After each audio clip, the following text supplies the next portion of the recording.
Alright, welcome again to this video, and in this video I'm going to break down HTML elements very well. Alright, so in the last video I talked about elements being written in HTML, and HTML elements always have a starting tag and a closing tag, and also a content in between the starting and closing tag. So I mentioned something about H1 element, starting and closing tag. All right, and what we write in between the starting and closing tag is now the content, and that content is what is going to be displayed on the browser if it is in the body element. Okay, so let's say this is title is day 2. This H1 element is going to be called day 2, and I also said that elements can be nested inside another element. This title element is inside the head elements here. All of these elements here is inside the HTML elements here. Okay, so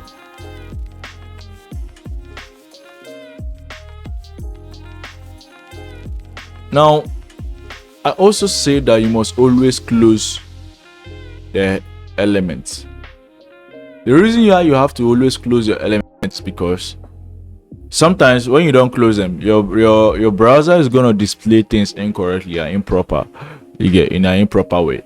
So it is always advisable that you always close your elements. So make sure you always close the HTML element. So whenever you're typing your H1 or P, your P element or your P tag, make sure you always close them.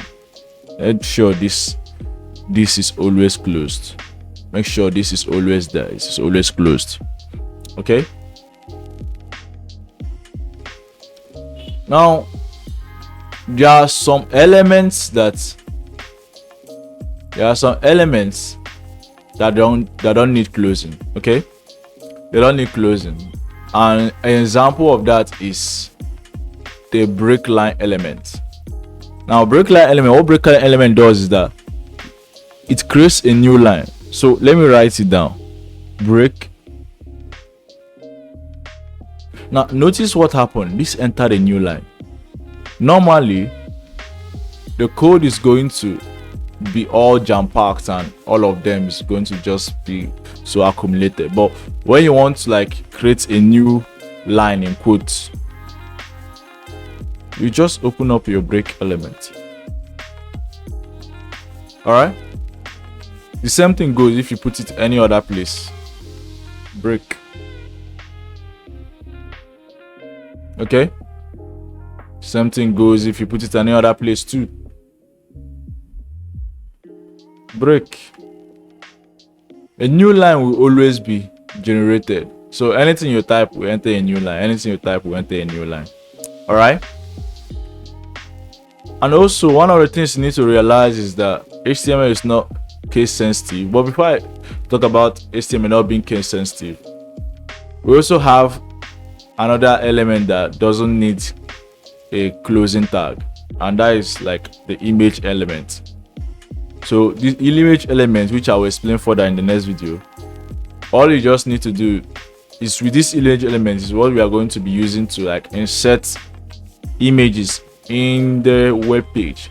Okay, so if we want to insert images in the web page, we have to use the image elements. So like I said, HTML is not case sensitive. Whether I write this in capital letter H1, it doesn't change the fact that it will still display anything. Let's say day 3. How can you use day 3? It doesn't change anything. All right, so HTML elements can also be written like that. So if you write HTML elements with capital letter or small letter, it doesn't change anything. Okay, but it's always advisable that you write in small letter. Okay, so in the next video I'm going to talk about elements and something special that is concerned to elements, and those are the HTML attributes. So if you have a question to ask, you can always like leave it in the comment and just let me know.